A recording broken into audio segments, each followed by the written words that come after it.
and welcome, I'm your Kudmaki. If you're a regular on my channel, you've certainly heard me give out the advice how you should make small games. I believe they are excellent for both in terms of learning really quickly, in terms of having better odds of finding success. But of course, that word small game, what exactly does that mean? For example, is GTA 6 a small game? If there's no context to what small means, if that means different things to different people, then just saying small games isn't very useful. So like I wrote here, so specifically, what exactly is a small game?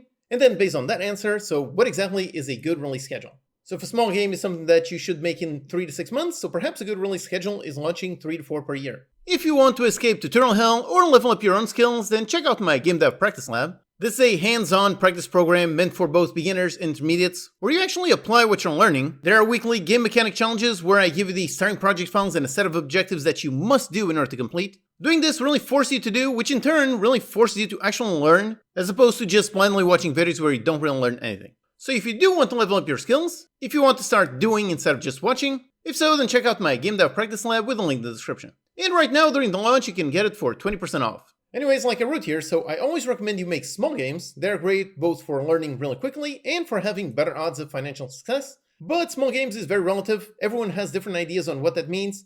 Some people think it means 1 weekend games, others think 1 year counts as small. So that's really, there's no global definition. So when I say make small games, some people really disagree with that advice because they think a small game means literally just a game jam game, just a 1 week game. And other people think, oh, I'm working on a game for 2 years, that is technically a small game. Which technically, I guess compared to a 5-year game, 2 years would be less, so it would be relatively small. But again, the whole thing is really just basically how there's no objective definition on what is a small game.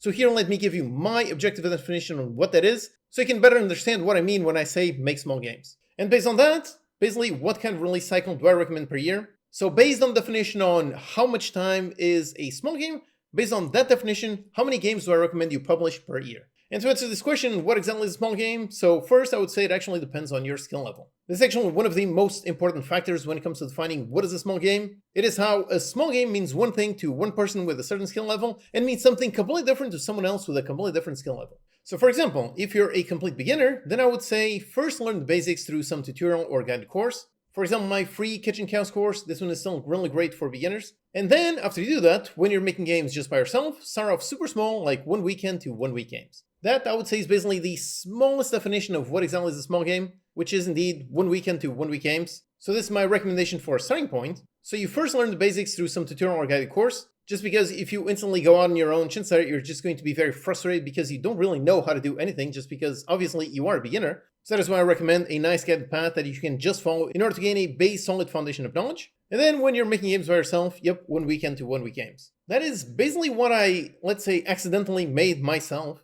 I talked about it on my Game Dev Journey video, how I started making games during the Flash days, and back then, pretty much every single game was basically just a 1 weekend to 1 week game, that was basically it. So in those 5 years, I made something like 40 Flash games, that was a ton, which gave me a ton of knowledge that then when I started making more complex games back when I moved on to Steam, at that point I already had a really nice solid foundation of knowledge, so I was able to basically transition onto the next level. And that next level is exactly what I wrote about here, so then you basically just go from there. So you make a 2 week game, then a 1 month game, then a 2 month game, 3 months, 6 months, and so on.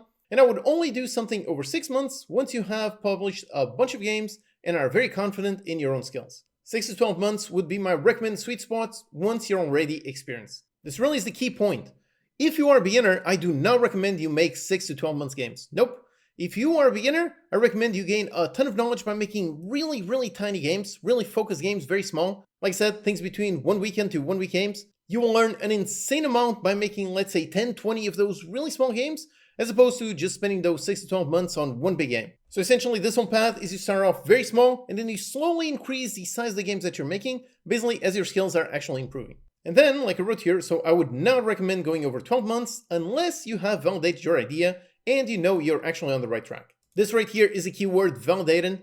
You need to validate your idea. If you actually do have a validated idea, then I don't actually mind, I don't actually think that it's a negative thing if you go past those 12 months, but only with this, only once you have validated your idea. If you haven't shown your game idea to anyone, if you don't actually know that players actually do want to play your game idea, if you don't have that actual hard data, I would not recommend going over 12 months just because it is so much risk without having something validated. So in terms of validation, so for example, if you work on a game for 10 months, you have demo out and it has gotten 50k wishlist, and you think spending an extra 6 months would greatly improve the game, then sure, at that point, do it because with 50k wishlist, you have guaranteed sales, and beyond that, it is going to be up to the quality of the game. If those extra 6 months help push the game from an 8 out of 10 to a 9 out of 10, it can generally 10x your lifetime sales, so in that scenario, it is worth it. But keep in mind how this whole thing is all based on this. It's based on having your idea actually validated. If you work on your game for 12 months and you actually are following a decent marketing plan, but that decent marketing plan is only generating, let's say, 1,000 wishlists, if so, that is a clear indicator the game does not have much hype behind it. There's really not that much of an audience interested in playing that specific game, and chances are spending an extra 6 months on that game will not actually fundamentally change those numbers. So if that was the case, I would just launch that game and get to work right away on the next interesting idea. But of course, if you're working on something for 12 months and that one has 50k wishlist, which is a massive amount, if so, then yep, spending more time to make sure the game is really solid, then yep, at that point, it is a wise choice. But anytime that I mention small games, there's obviously always some pushback that I receive. So like I wrote here, so one common pushback against this advice of make small games is when I hear comments saying I don't want to make slop, implying that if you spend a relatively short amount of time making something, then it has to be slop. And that is really just not true at all. Every single time I mention small games, I always see this comment, always every single time, and I always have to reply, nope, that is not true. You can make something really awesome in a relatively short time frame. Small time frames do not mean slop. There's one very crucial element in that equation that I'm going to mention in a little bit, but before that, more practical example. So Peak was made in about 6 weeks. Players love it, made millions of dollars. This is one of the biggest hits, maybe even the biggest hit of last year, so 2025. Overwhelmingly positive, players absolutely love this.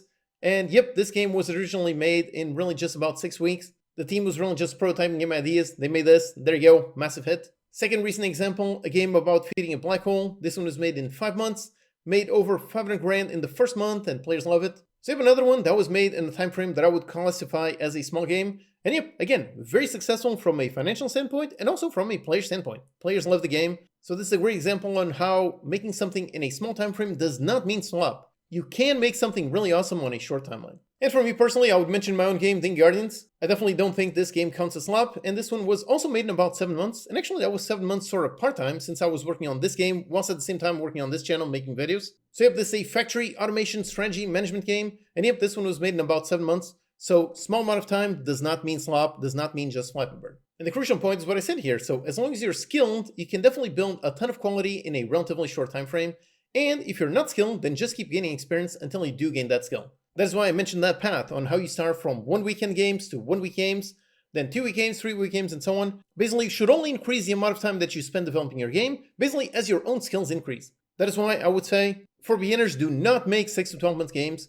You should make small games that are basically adequate to your current skill set, and as those skills improve, then you can improve the amount of time you spend on each project. Then more specifically, answering the question, so based on what is a small game, so what kind of release cycle do I recommend per year? And that is what I wrote here. So personally, if I was just spending all my time making games and nothing else, so no educational stuff, then I would be making basically 2 games per year, 6 months each, and doing that basically until the end of time. And yep, this I feel is a really great release schedule. Like I said, in 6 months, as long as you're skilled, you can make something very good. And making 2 games per year will allow you to have better odds of success just because you can try out double the ideas as opposed to making just 1 game per year.